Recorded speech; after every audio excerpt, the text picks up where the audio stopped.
This week on the Indie Wave, we feature the Rising Shine Project, the brainchild of longtime professional musician, singer, and songwriter Henry Stoll.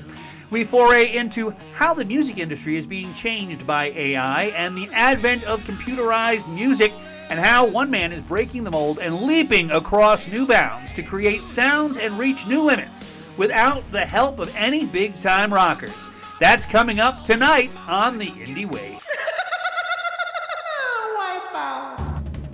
Welcome to the Indie Wave, the show where we peel back the layers of the music industry to reveal the core of the music we all love and appreciate. Coming from Klamath Falls, Oregon, we're working to show you the independent artists that are breaking the mold in music land and tearing up the interweb and charts to reach everyone in America. Welcome to the Indie Wave with your host, Christopher Jerk. Hey folks, this is the Indie Wave, and this is not necessarily a podcast, and it's not necessarily a television show, but it is also a broadcast, and that's what I'm calling it. It's the Indie Wave broadcast, and it's a child of what we did for our first season last couple years ago, actually, and everybody was upset that I wasn't continuing with the project, so I'm still continuing with the project. And that's just as fine, because today we're talking with a gentleman who has worked with all sorts of levels of computerized technology, and he has done all sorts of different things to make music for his heart and for his soul, and he is sharing that with the world. And we're going to talk with him today and learn about how AI and how computer technologies can actually help make music beautifully. And I think you're going to like some of his clips, because I've been listening to his clips all day, and I really like what I'm hearing. But let me read you this about him first before we move on. The Rising Shine Project, that's what it's called, is a brainchild of a longtime professional musician, singer, and songwriter, Henry Stoll. The project focuses on creating original music in multiple genres, music without limits. All songs are written, produced, and edited by Henry using modern technology along with a good old-fashioned creativity. AI is used in place of studio musicians, allowing Henry to realize all his songwriting dreams without the limitations usually faced by independent artists. Now, I just was talking to him for a few minutes, and I just learned all about this stuff, and I'm kind of fascinated by it. And so, Henry, put your face on the screen, and let's talk to you now about how you have come up with all of these wonderful songs, which are, some are dark, some are uplifting, some are, it's a just giant hodgepodge of stuff. But this all came out of a heartfelt exposition of your soul, right? Absolutely, Chris. As a songwriter, there are times when you just sit down and do the work of songwriting, and there are other times when just all of a sudden an idea hits you right smack in the face, fully completed, and you're just the conduit, and you just basically do your best to scribble down whatever, whether you want to call it God or the cosmos or whatever inspiration hits you.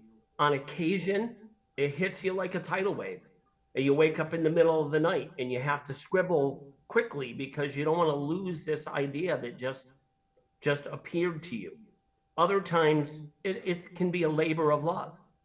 There are songs that I've done that I started 40 years ago, and I've finished them just recently. So, well, I was looking today online, and you wrote your first song in 1984. But fast forward and tell me about how you came up with this project, the Rising Shine Project, and how it was a homage to your wife. Yeah, I found out about AI just by a whim, that it was kind of a gadget. And I thought, well, this would be better than an anniversary card. I'll create a song for my wife as a happy anniversary. And what I did is I went into Suno, and I simply asked it to create an anniversary song for me, titled 10 Years Down, Forever to Go. And I just said, create. I didn't give it any other instructions, any lyrics, anything of the sort. I let the computer create the song. And what it gave me back was something that sounded quite nice, but it was absolutely pap. It was the typical I knew I loved you the first time I saw you, and butterflies came out of your eyes. And, you know, it was kind of trashy, but it sounded really good.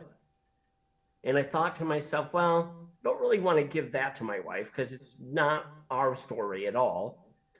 But I liked the quality of what it gave back in terms of sound. And I got to thinking about it and I said, boy, 10 years down, forever to go is a really good title. It's a good line. I don't want to waste it. And I've been a songwriter for many years. So I set about writing the song myself, titled 10 Years Down, Forever to Go. And then when I completed it, I used the AI machinery, if you will, to plug in the parts that I requested. And I was extremely specific. I gave it melody guidance because you can sing into the microphone and use that as guidance for the computer. So it kind of goes in the direction you like. And anyway, long and short was what I ended up with after quite a bit of retooling and editing and re-instructing, if you will. I ended up with a song that I was extremely satisfied with. I gave it to my wife. She cried, home run, happy camper. And I said, boy, that was really slick. Happy wife, happy life, right? You got it. But it made me realize what a great tool the AI could be for somebody who is creative and who does write songs. Anyone, I would say, Suno can make anyone sound good, but it can't write a good song. Only a good songwriter can do that. So if you use your own creativity and your own experience and guidance and things, the product, the end result can be really impressive. Well, I've had a little bit of experience with AI in that, you know, I hate to admit this, but most of the news that I've been producing is AI inspired, which is to say I get the headlines from AI, I get the stories from AI, and I publish them in that way. And I must say I really like the tone and the texture of the stories that come out of there, and it doesn't look like I'm not writing them necessarily, but at the same time, it's very informational, and it gets to the heart of a story very, very well. And I like the way that it writes. So is that the same kind of thing where it's like, you know, if you put the right commands into your machine and you tell it to do this and put this in there and put that in there, that you get out what you put into it? In part, certainly. It's the old garbage in, garbage out axiom. The tricky part is figuring out how to communicate what you're trying to say in terms of the instructions for music styles, etc. That part is its own art form, if you will. It is something I'm still learning and still getting better at. But my favorite thing is the ability to give the computer instruction in the use of previously made recordings. If you have an idea in your head, you just have a melody line, you can go beep bop a doo doo doo and use that as guidance for the computer. So, now you've been writing songs for a long time. You obviously play instrumentation. You obviously have a musicality to you. Does that aid the computer in coming up with a better product? Oh, I certainly think so. Number one, it gives me a much better understanding. A lot of times what folks don't understand is songs require a certain structure in order to make sense to the listener. So you'll find sometimes the best musicians make the worst music because they don't understand the goal of communicating the emotion and the thoughts you're having. Instead, they view it more as an exercise of, hey, look what I can do instrumentally. So as somebody who's played for over 40 years, I've done thousands of live gigs, and I've recorded in the old-fashioned way and have CDs produced and everything else. So I've kind of been there, done that, and I've made all those mistakes myself. So now I can use that experience to inform what I'm asking for from the AI. And you mentioned garbage in, garbage out, and that's, I think, a very attuned way of looking at this, because if you don't know what you're putting in there, if you're just saying I'm putting a hodgepodge of stuff in there, you're not going to get out what you can get out of it, because you're trained in this, and you understand the musicality of this, you understand the chord progression, you understand the format of a song and all this stuff. That has to help the machine along the way, I would think. Oh, absolutely. Again, the machine has the ability to take the worst idea you have and make it sound good, but it will be a really good sounding bad idea. Uh-huh. So in order to garbage in, garbage out, right? exactly, in order to get a good song, you have to give it good input. Now, it can take a song that if you were to record it yourself, maybe it would score a 70 on a quality scale, but using Suno, you can push it to an 85 because of the quality of what the instrumentation and the vocal presentations that they give you are. So one of the things that I find some of my musician friends don't like about AI is all of a sudden it puts somebody who's just a really good songwriter in a position of equal footing with somebody who might be a fantastic singer or a fantastic guitar player. Because now I have the ability as a writer or producer, if you will, to basically tap the talents that previously were out of reach for normal people. You know, when Michael Jackson wanted a guitar solo for Beat It, yeah, he called Steve Lukather and Eddie Van Halen.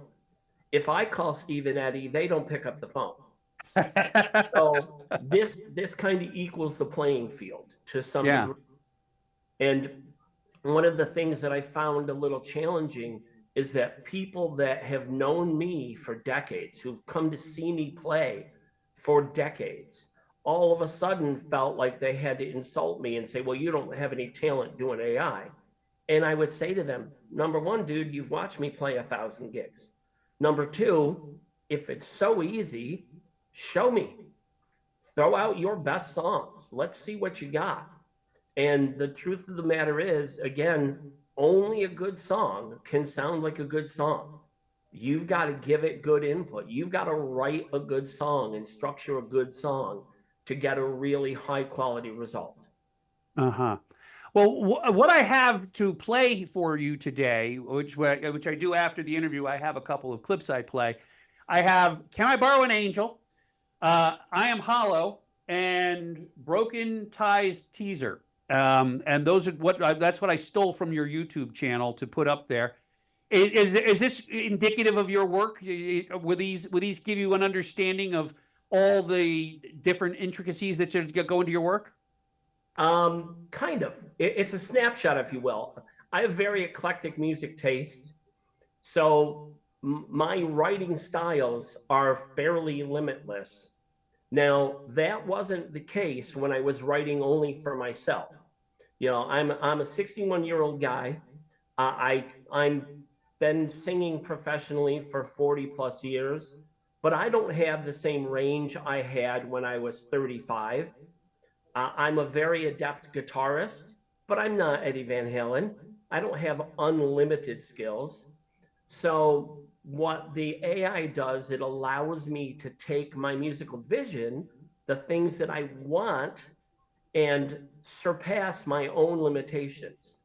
And in the case of "Can I Borrow an Angel," the minute I thought of the song, when I started formulating the lyrics, I knew I wanted it to be a female voice. I knew what type of voice I wanted it to be, and it's certainly not me. Yeah.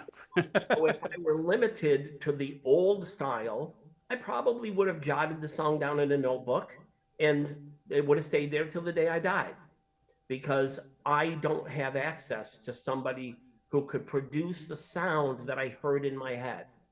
And that's where AI really equals the playing field. Well, after this podcast, hopefully you'll be getting some calls and hopefully they'll be paying attention to you a little bit more and you'll get access to some better musicians and some better singers and everything like that. But we can only hope for that. I don't know if it's going to happen, but but the idea here is that I think if you have talent to make music, you can plug that talent into a computer and you can create all kinds of amazing, colorful, beautiful music that comes out on the other side. Correct. One of my songs called Spaces in Between is a song that I wrote many years ago, inspired by my grandfather, who's long since deceased. But on the original recording, which I released a CD in 2006 with that song on it, on the original recording, I played 3 guitar tracks, I did 4 vocal tracks, and I played cassava for percussion. So people don't understand, old-fashioned recording has always been about cheating. It's always been one guy going in and doing 4 vocal tracks and 3 guitar parts and stacking and layering and picking the best of the takes, etc. So that's what Bobby Darin did, or not Bobby Darin, Bobby, the guy that does "Don't Worry, Be Happy." He right, just layered his voice all over the place, Exactly. So the idea that somehow AI is cheating, if you will, is really uninformed. It's no different. The difference is when I want Eddie Van Halen, I can't get Eddie, obviously, but I can give instructions to the computer to give me a player that plays like Eddie Van Halen. So it levels that playing field. Again, that's what it's all about. So for me, this project is all about the songs. I'm not trying to impress people with my abilities. I've done that for decades. And, you're impressed or you're not impressed, I don't care. I do what I do. But at the end of the day, I know that my songs were of a better quality than I was able to produce on my own. So now this gives me that ability to reach out, and I'm writing jazz. I'm writing songs for female singers. I'm writing heavy metal that I would never sing myself. And it just opens my palette, if you will, as an artist. Now I have 57 colors on my palette instead of 3. I have to say that, I was a little nervous doing this interview because I was wondering how this is all going to come together. And to find out that you're making your own lyrics and you're doing you're really writing the songs for this computer, but you're tooling it within the computer. That is a very different auspice than what the guy I know here in Klamath Falls is doing, because what he does is he just punches everything in there and it comes up with the music, it comes up with the song, it comes up with the singer, it comes up with everything, and it comes out on the other end. So there's varying degrees to which you can use this machine to come up with music, and it's not as easy as it sounds. No, it's not. And again, at the end of the day, it's all about the result that you're looking to get. If you're doing it for fun, knock yourself out. It can be a lot of fun just fooling around and seeing what the computer gives you. But if you want a quality product, and if you have a vision for the song, you're not going to get that by just entering some instructions. You're going to have to go a whole lot deeper. Yeah. And again, in many cases, I will load in previously recorded songs that I've recorded, or I will grab my guitar and strum into the computer and sing a melody guide. And it's not my voice or it's not my guitar sound that ends up on the end product, but I can instruct the computer to listen to what I did and reproduce it. And it does so in such a way that on one of my songs, it actually picked up a mistake I made on the original recording, which was a live recording. And I missed a bend where I should have bent a full step, and I only bent about a half of a step. So one note is slightly flat, and I'll be damned if the computer didn't catch it and reproduce it very accurately. And it reproduced your mistake. It did. Yes. Wow, that's amazing. It's pretty funny. And I played those songs, the finished products, for the guys who were in my band at the time. And they were blown away. They were like, holy cow. Like my drummer said to me, I know that's my drum part, but man, I wish my drums actually sounded like that, because it was his part, but just a much better drum sound, much better production. So, the idea that all AI music is quote unquote AI slop, again, is just uninformed and ignorant.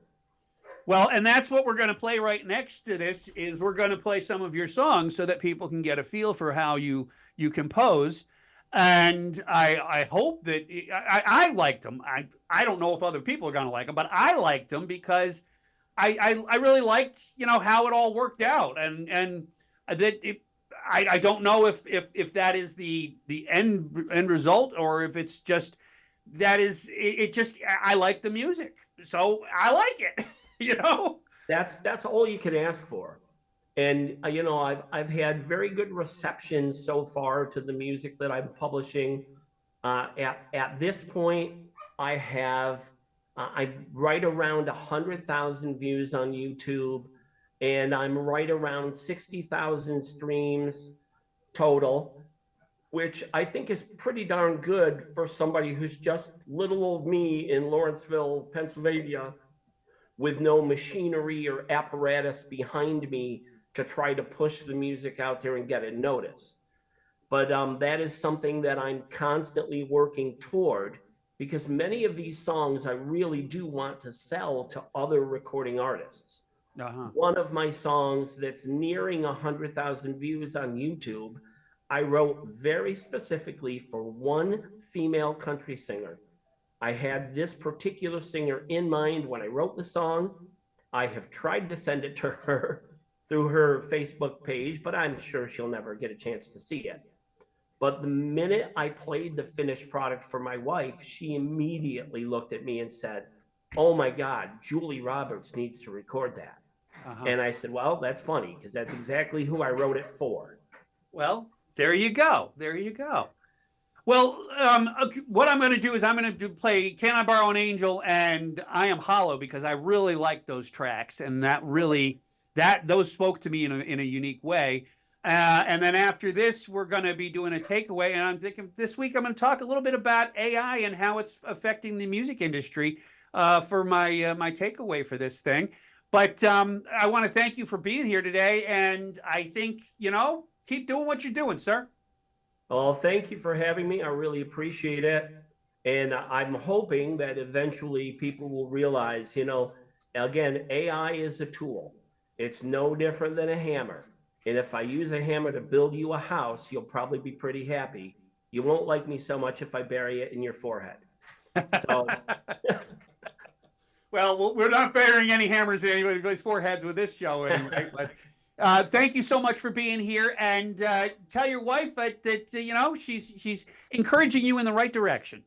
That she is. Okay. Well, Henry, thank you so much for being here today, and thank you for watching. And what we're going to do right now is we're going to take a quick break. We're going to come back. We're going to listen to a couple tracks from Henry, and then we're going to do a takeaway, and then we're going to end the show. So thanks for watching, and we will be right back after these messages. Klamath Falls is a lot of things to a lot of people, but the growing music industry in Klamath Falls is one thing that might surprise you. Thank goodness we have a music store on Main Street to meet the needs of musicians everywhere. A music store on Main Street specializes in services on stringed instruments and pianos.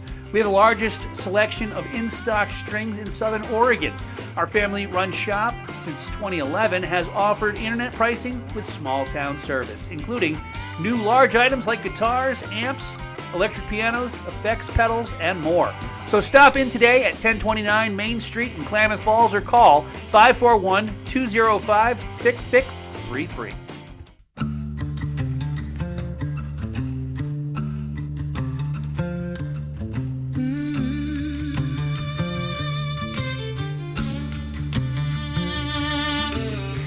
Sometimes wish they would warn you that there would be so much rain, that life will come with just one guarantee, a load of troubles and pain.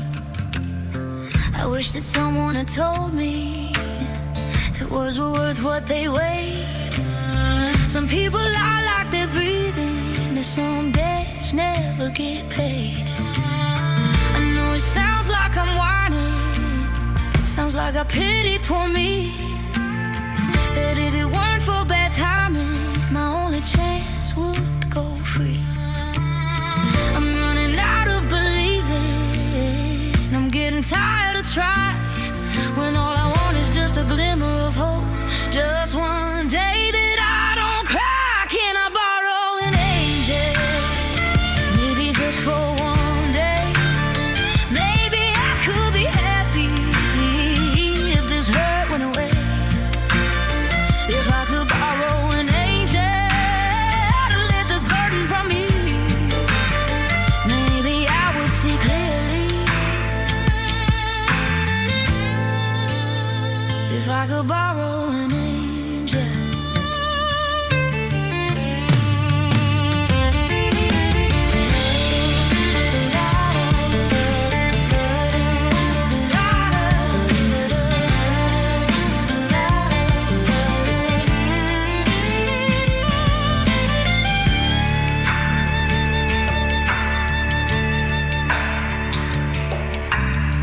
I wish my mama had taught me that smiles cannot disguise a broken heart full of disappointments that find escape from your eyes when tears are all you can count.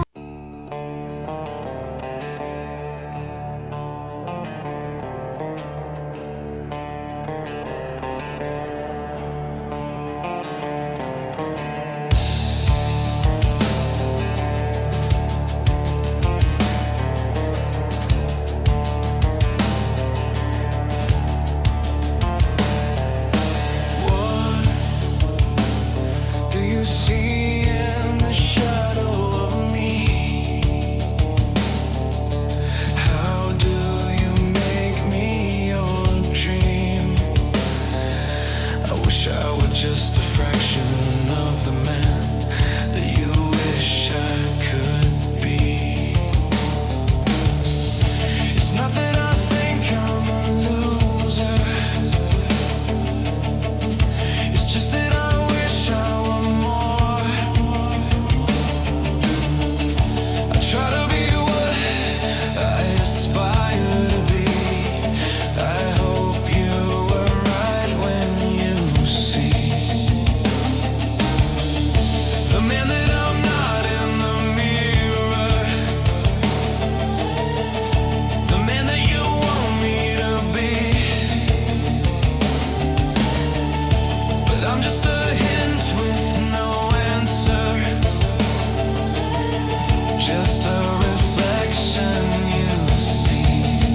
I am hollow, I am sin, I am hollow, fill me in. I am hollow, let me see, show me how to see what you see.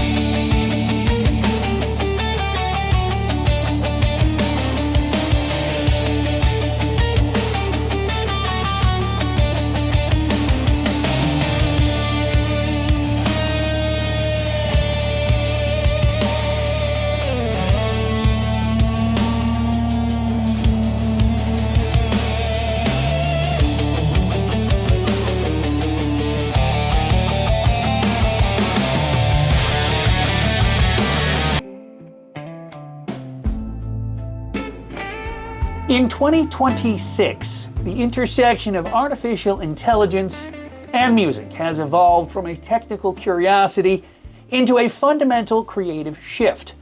AI is no longer just generating sounds, it is acting as a digital collaborator that scales human imagination, democratizes production, and creates entirely new sonic textures.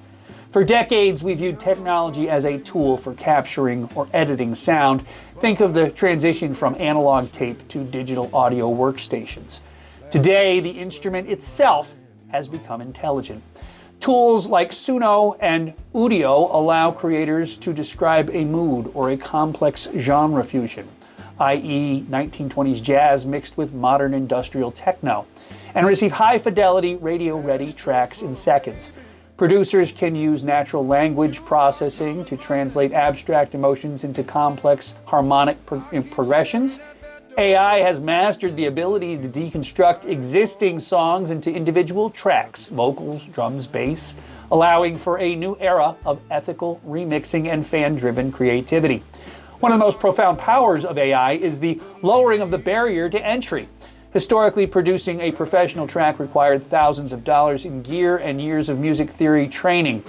We're seeing the rise of virtual artists, digital entities like Xania Monet and Velvet Sundown, who exist entirely within the digital realm but command millions of streams. These aren't just fake bands, they represent a new medium where audience data and algorithmic evolution shape an artist's sound in real time. Despite the slop of mass-produced AI content often found on streaming platforms, the true power of AI lies in human-AI collaboration. Carnegie Mellon research from early 2026 suggests that while AI can mimic patterns and still struggles with intentionality and emotional depth of human experience. The most successful artists are those using AI to handle tedious tasks like vocal tuning and file management so they can focus on the soul of the song. And as we move further into 2026, the question is no longer if AI can make music, but how we will define musicianship when the barrier between human intent and machine execution disappears officially. Thanks for watching the Indie Wave, and make sure you hit that subscribe button on every single platform you view this on. And as always, thank you so much for watching, and we'll see you again next time. But I still feel you in this heart.